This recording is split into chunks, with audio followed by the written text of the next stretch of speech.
Josh Garskoff. Lauren O'Brien. Andrew Semmel. Ruth Smay. Carol Way. Julie Gottlieb. Alan Marks. Sheila Marmion. Jay Wolk. Liz Ezema. Jen Hochberg. Kevin Hopkins. Eric Newman. Phil Pierce. Hal Schwartz. Kathy Braun.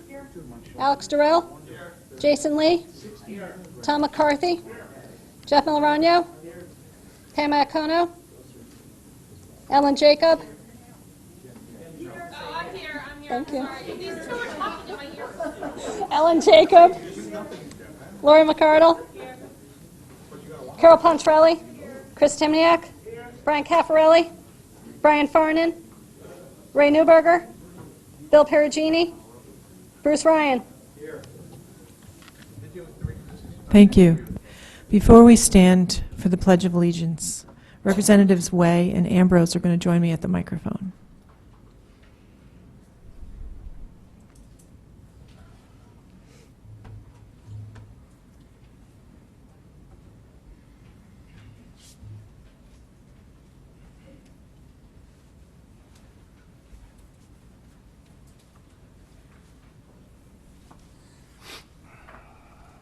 Representative Ambrose asked for a moment of personal privilege, and I thought this was the perfect opportunity for all of us to hear from them both.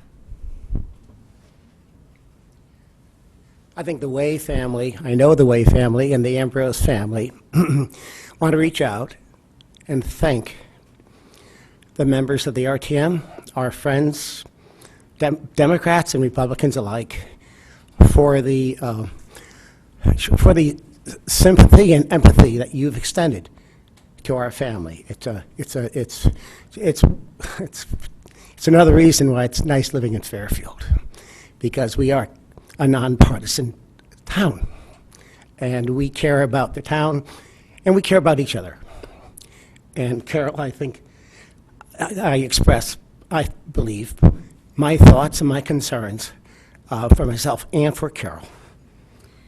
And I would just like to say, in connection with my son, Craig, he has just felt that it was an overwhelming feeling of support from everyone, and he was just so taken back with all of the wishes that you extended to us. And so thank you so very much for all of your kindness. Sure. If you would all rise. I pledge allegiance to the flag of the United States of America and to the republic for which it stands, one nation, under God, indivisible, with liberty and justice for all.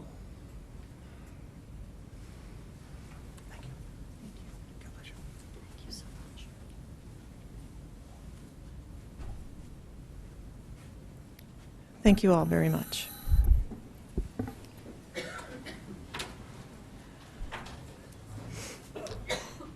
The next item on the agenda is item number 2, to consider and act upon the minutes of the regular meeting held on August 25th. I'd entertain a motion to approve. Representative Dean, followed by Representative Ambrose. Are there any edits or comments on the minutes? Seeing none, I'll entertain, all those in favor say aye. Aye. Opposed? Abstentions? Thank you. Abstentions? Representative Pierce?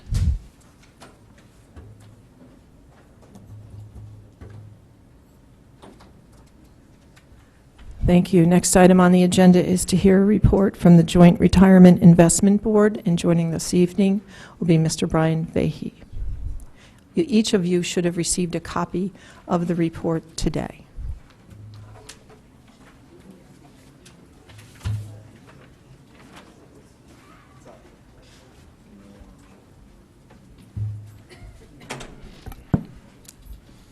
Good evening. Here for my, I guess this is annual report out on the pension. We're sitting on assets of 359. I think the report you got said 354, but I just saw August numbers. got a return through the fiscal year of 16.3%. Nothing, no major changes in the asset allocation or anything else that we're looking at. We are in the midst of reviewing all the current managers, and we are switching a little bit of our fixed income to international fixed income. Other than that, it's been a good year, hopefully for everybody, and we'll just continue to monitor the portfolio. Are there any questions I can entertain?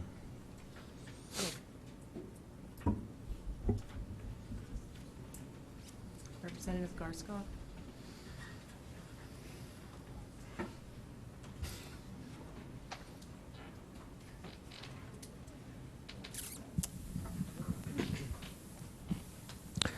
Thank you, Madam Moderator. Josh Garskoff, District 5. Mr. Vahey, not to put you on the spot, there was some news about California changing their policy about hedge funds. Is there anything you could say about that might be interesting for us to hear? Mr. Mayor's not here, but I laid a bet with him that I would get this question.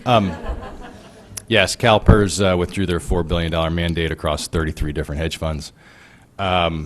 Their rationale being, well, they had a change of management. I believe their previous CAO passed away.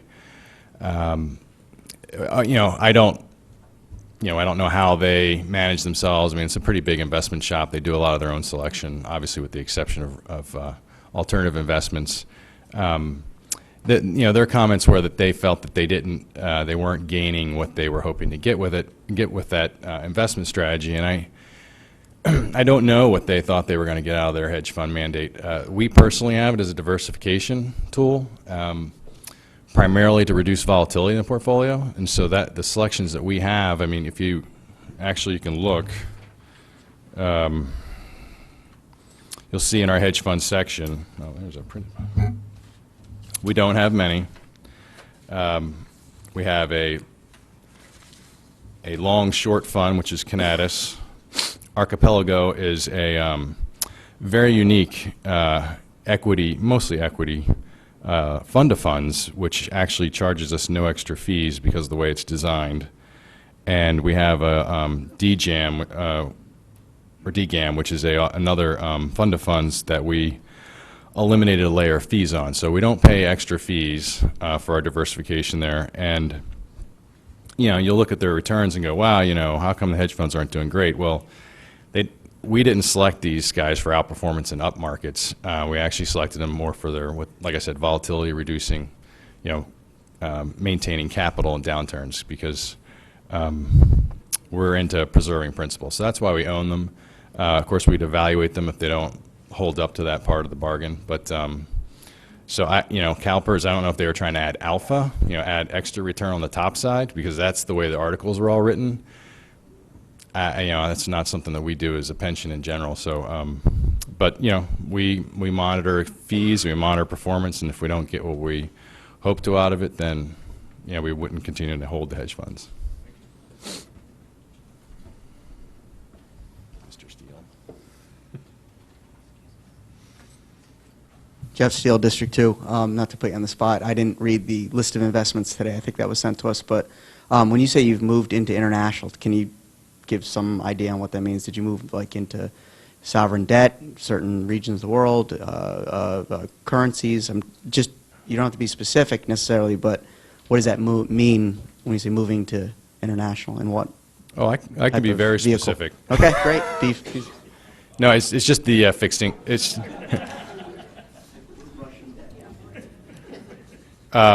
we already have international exposure in our equity funds.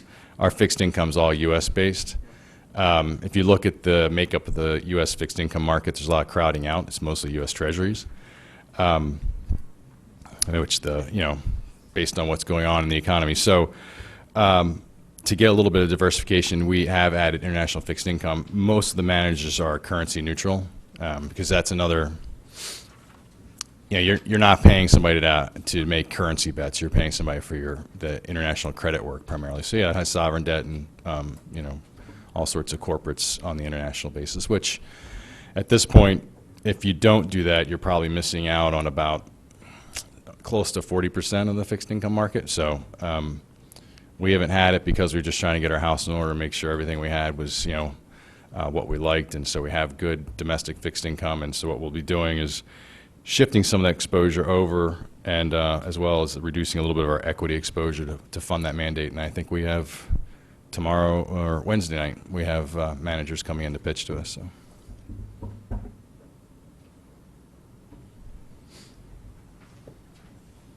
Thank you, Alan Marks, District 6. This may be obvious to the finance people in the room, but it isn't quite to me. I notice the month-to-month difference. There's a reduction of about $1.5 million under the category of cash. Am I right in assuming that that's the distribution payout to the retirees?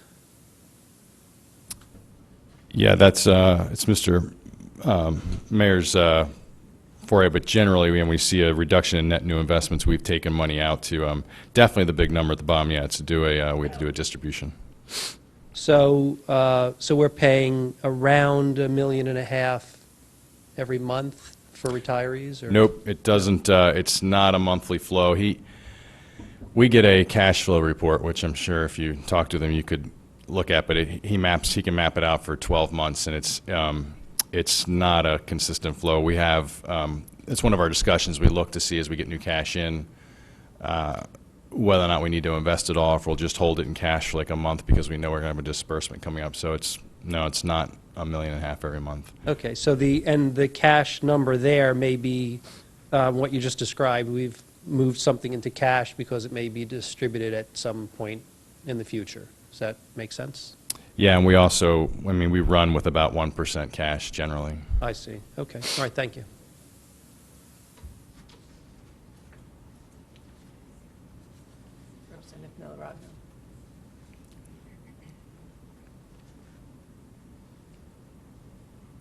Jeff Melaragno, District 8. Just a quick question for you. I've sort of lost track as to where the Fed is on their quantitative easing. Are they going one way or the other definitively yet? And if they do stop that policy, how do you think that will affect the funds?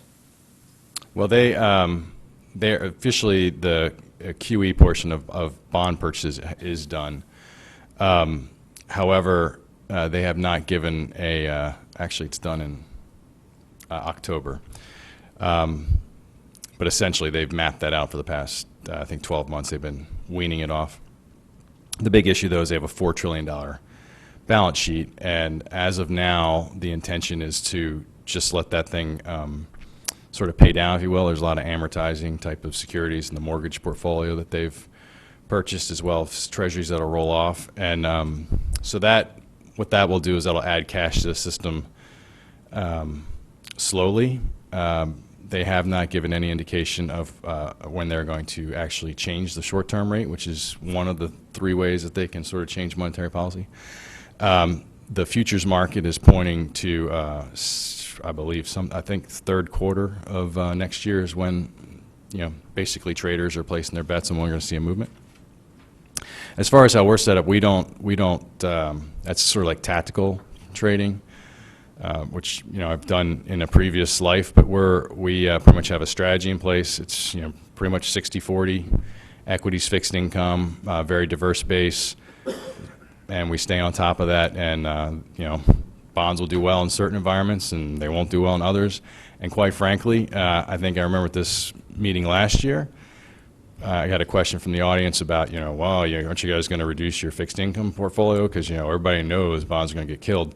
It's actually been a pretty darn good year for bonds. All things considered, given what people were saying. So, we have managers who are allowed to deviate from the, I think you'll see the benchmark is what used to be the Lehman Ag, it's the Barclays Ag. And we did that on purpose. They're doing stuff like having floating rate instruments or reducing their duration, so maybe they can be more nimble. But I would expect the fixed income part of the portfolio to be hurt if rates went up by 100, 200 basis points. Although what we're seeing now is you're seeing the yield curve flatten, actually, which should concern you all, just sort of like what that really means, because the fixed income market's usually pretty good at predicting what's going on. And so you can say, well, it's either predicting a low growth environment or if we see the front end actually go higher than like the 10-year, it's showing that things are going to be pretty nasty in the future. So kind of watch the 2-year and 10-year Treasury and see what happens. So it sounds like the fund is well prepared for that either way, though. You know, I'd be more concerned in my fixed income portfolio if we had like undue credit exposure to certain names and, you know, they were going to get blasted that way. I mean, market fluctuations with fixed income, I mean, the nice thing is at the end of the day, somebody you put 100 in and you don't have a credit event, you're going to get your 100 back. You know, market value is going to change, it's going to change with interest rates, but you know, what keeps me up more is the equity side. You know, I just try and, like we talked about, reducing volatility and having folks that are smart on that end, because you know, that's the last downturn. Losing 30-something% of the portfolio is not something we want to see again. So, Agreed. Cool. Thank you.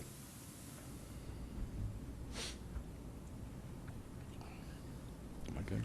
Representative Ryan.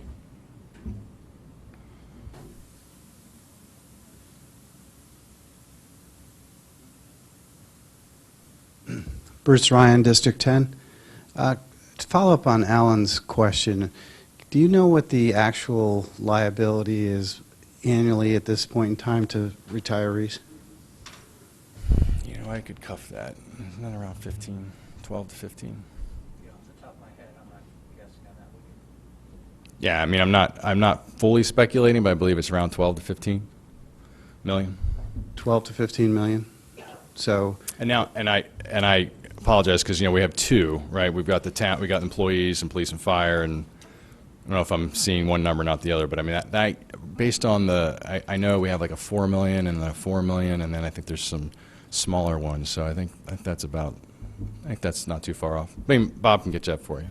so what's the target number to maintain the asset base as opposed to depleting it? Let's say currently. I mean, obviously that's going to change over time with the numbers of people, et cetera, but We don't as a, you know, investment rule, we just maintain a target return. We don't cash flow manage. So that's, you know, we're not an insurance company. It's not an asset liability study. I mean, it's done by the actuaries, and they do, you know, they're looking out 10, 15 years on the liability side, and then of course they smooth returns over the 5-year period, which is what's currently prescribed from an actuarial perspective. We've baked in a 7.5% actuarial return. You know, and we'll have long discussions over how that gets set, and we do that about every 4 years is when we revisit that rate, unless something drastic suggests otherwise. We've been coming down over time. So, I mean, I remember when we had discussions that we said we'd never see, you know, 5% returns again in the portfolio, and, you know, knock on wood, we've just had something like 16 in the past year, but I think the last 3 years we've got something double digits, 10.5, 10.4. So, you know, we just watch what the markets do, and we try to model stuff out, and that, like I said, that's an actuarial exercise. I mean, we can go into it more some other time, but probably glaze over, but we're not like a, you know, we don't manage our cash flows to withdrawals and schedule out what new. Actually, the ARC is a piece of that.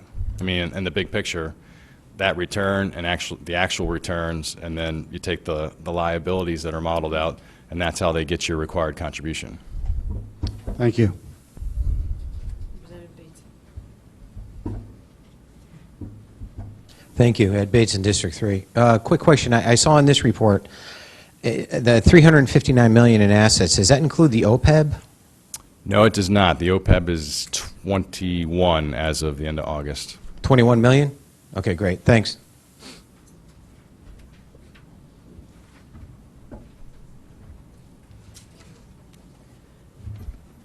Thank you very much for that report. Very thorough. Moving right on to item number 4. To hear, consider, and act upon the following resolution as recommended by the Board of Finance. Resolved that the bond resolution entitled "A Resolution Amending and Restating the Bond Resolution Adopted by the Representative Town Meeting on March 18, 2013, entitled a resolution appropriating a sum not to exceed $1,037,000 for the cost of certain non-recurring capital projects and authorizing the issuance of bonds to finance such appropriation, to reallocate bond proceeds between projects categories be and hereby is approved. A motion to approve. Representative Dean, followed by Representative Iacono. Are there any questions from members of the body? Seeing none, any comments from members of the public? Seeing none, back to the body. All in favor of the resolution as read, please signify by saying aye. Aye. Opposed? Abstentions? Thank you. Item number 5. To hear, consider, and act upon the following resolution as recommended by the Board of Finance. Resolved that the First Selectman is authorized to accept and expend a grant from the Connecticut Department of Transportation under the 2014 Connecticut Clean Fuel Program in an amount not to exceed $47,050 to be used towards the purchase of 3 compressed natural gas vehicles, covering the cost difference between alternate and conventional fuel vehicles, and further resolved that the First Selectman is authorized to execute on behalf of the town any and all necessary document to secure such grant. A motion to approve. Representative Iacono, followed by Representative Lee. Any questions or comments from members of the body? Seeing none. Any comments from the public? Seeing none, back to the body. All those in favor of the motion as read, please signify by saying aye. Aye. Opposed? Abstentions? Thank you. Next item is to hear, consider, and act upon the following resolution as recommended by the Board of Finance. Resolved that the First Selectman is authorized to accept a grant from the State of Connecticut Department of Mental Health and Addiction Services to Local Prevention Council's Abuse Project in the amount of $5,675 to cover the cost of programs sponsored by Fairfield Cares Community Coalition, Fairfield's Local Prevention Council, which develops alcohol, tobacco, and other drug abuse prevention and suicide preventions, and further resolved that said funds are to be dispersed and administered by the Regional Youth Adult Substance RYSAP. A motion to approve. Representative Hochberg, followed by Representative Lee. Sorry. Any questions or comments from the body?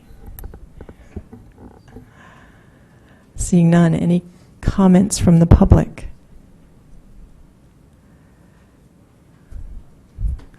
Back to the body. All in favor of the motion as it was read, please signify by saying aye. Aye. Opposed? Abstentions? Thank you. All right, next item is, pardon me? Next item is item number 7. To hear, consider, and act, and to hear and consider for the first time a FairTV Ordinance sponsored by Sheila H. Marmion, District 6, and Catherine L. Braun, District 8. Do I have a comment from Representative Marmion and Braun? Hi, everyone. We presented at committee on Monday. We are postponing this item until next month. The moderator will give us a decision in terms of whether or not some revised ordinance language needs to go through L&A committee or not to be re-released to the committees. So we're waiting on that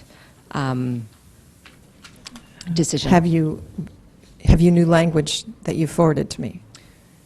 Yes. We had given it to you last Monday. The red line? Yes. Go ahead. We need to take another look at that, and if there's another version of the red line, we'll make sure you get that well in advance of committee in October. Thank you. Thank you. Okay. Thank you.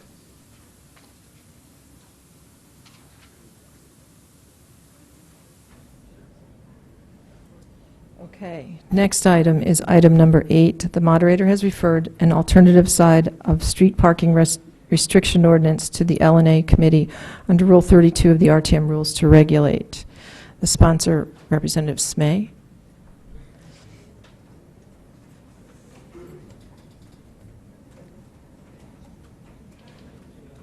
Ruth Smay, District 5.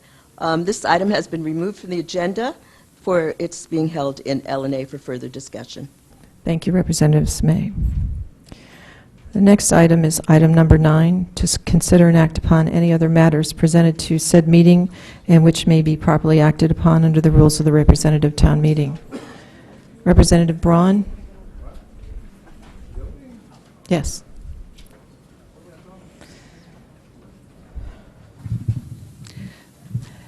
I'd like to take a moment of personal privilege. Catherine Braun, District 8. Tom Stanky is retiring on September 30th. He's been our conservation director for 43 years. Our town has an enviable conservation department. He received Employee of the Year award last year, and his position will go to somebody new. We don't know who yet, but I know that Mr. Tetro has a job posting out there, and all I can say is, Mike, you've got big shoes to fill, and he's got a very important job because he advises 3 commissions: shellfish, shellfish, conservation, and wetlands. And his department also manages the 1,200 acres of open space and basically protects our natural resources for our future and the future of our town. He also owns patents, and he's very well respected throughout the national environmental community. So I would just say, whoever you pick, because it's going to come down to you, because you appoint the Conservation Commission, and the Conservation Commission appoints the replacement subject to the First Selectman's approval. So I just ask you and beg you, be very cognizant of the direction our town needs to be in for the next 20 years. The conservation, the Wetlands Agency, for example, is the first line of defense against inappropriate development. And they get their advice from the Conservation Director and how he manages the conservation staff. So we've benefited from this. It's more or less an invisible job. A lot of people don't like what he does because he follows the law. But we need someone really good and really strong in his place. So thank you, and good luck, Mike, filling those shoes. Thank you, Representative. Sir. Just so everybody's clear, we really are going to follow the charter, and the Conservation Commission actually selects the Conservation Director subject to approval of the First Selectman. But adding to what Catherine said, Tom Stanky has worked for the town for approximately 45 years. He was hired by John Sullivan before we had a conservation department. Fairfield was one of the first towns in the state to have a conservation department. Tom Stanky was one of the first full-time conservation directors. Our conservation department has literally grown up with Tom Stanky here in the department. And I believe also this was Tom's first job. I think it was. So there's been a lot of growing up together on this. So just wanted to point out some of those Fairfield trivia facts for everybody. Thank you. And here we are. We find ourselves at the end of another wonderful evening together. A motion to adjourn. Representative Timniak, followed by Representative Ryan. Thank you so much for your attention.